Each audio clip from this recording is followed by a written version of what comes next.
கர்த்தருடைய பரிசுத்த நாமத்திற்கு ஸ்தோத்திரம் உண்டாவதாக. கர்த்தராகிய இயேசு கிறிஸ்துவின் நாமத்தில் உங்களுக்கு கிருபையும் சமாதானமும் உண்டாவதாக. இந்த நாளுக்குரிய தியானத்திற்கான தேவ வார்த்தை தானியேல் அதிகாரம் 9 வசனம் 19. ஆண்டவரே கேளும், ஆண்டவரே மன்னியும், ஆண்டவரே கவனியும், என் தேவனே உம்முடைய நிமித்தமாக அதை தாமதியாமல் செய்யும். உம்முடைய நகரத்துக்கும் உம்முடைய ஜனத்துக்கும் உம்முடைய நாமம் தரிக்கப்பட்டிருக்கிறதே என்றேன்.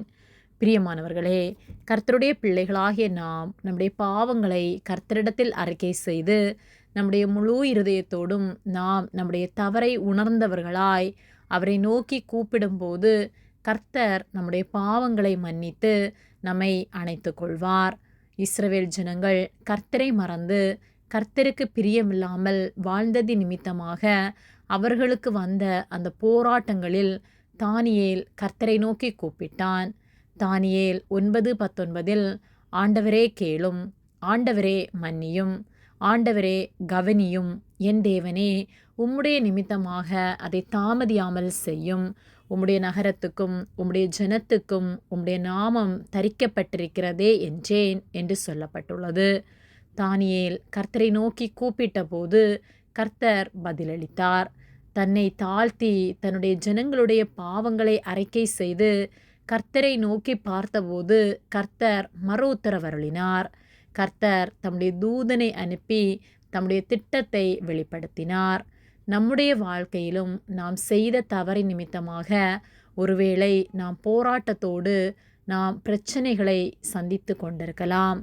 ஆனால் நம்முடைய தவறை உணர்ந்தவர்களாய் கர்த்தரை நோக்கி நாம் கூப்பிடும்போது கர்த்தர் அதை மன்னித்து கர்த்தர் நமக்காக வைத்திருக்கிற திட்டங்களை நமக்கு வெளிப்படுத்துவார். அவருடைய பாதத்தில் நாம் அமர்ந்திருக்கும் போது அவர் நம் சத்தத்தை கேட்டு நமக்கு இரக்கம் செய்வார். ஆகவே கர்த்தரிடத்தில் நம்மை தாழ்த்தி அவருக்கு உண்மை உள்ளவர்களாய் வாழ்வோம். கர்த்தர் நம்மோடு கூட இருந்து நம்மை நேர் வழியில் நடத்தி நீதியின் பாதையில் நம்மை நடக்க பண்ணுவார். ஆமேன். ஜெபம். எங்களை அதிகமாக நேசித்து வழிநடத்தி வருகிற எங்கள் அன்பின் பரிசுத்த பிதாவே, இந்த நாளையும் நாங்கள் காணும்படியாக நீர் எங்களுக்கு ஜீவனை தந்த உம்முடைய அன்பிற்காக நாங்கள் நன்றி செலுத்துகின்றோம்.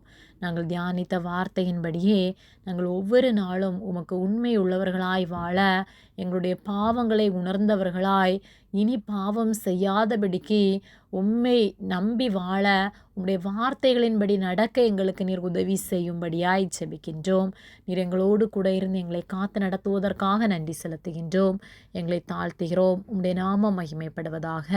இயேசுவின் நாமத்தில் ஜெபிக்கிறோம் பிதாவே. ஆமேன். கர்த்தர் உங்களை ஆசீர்வதிப்பாராக.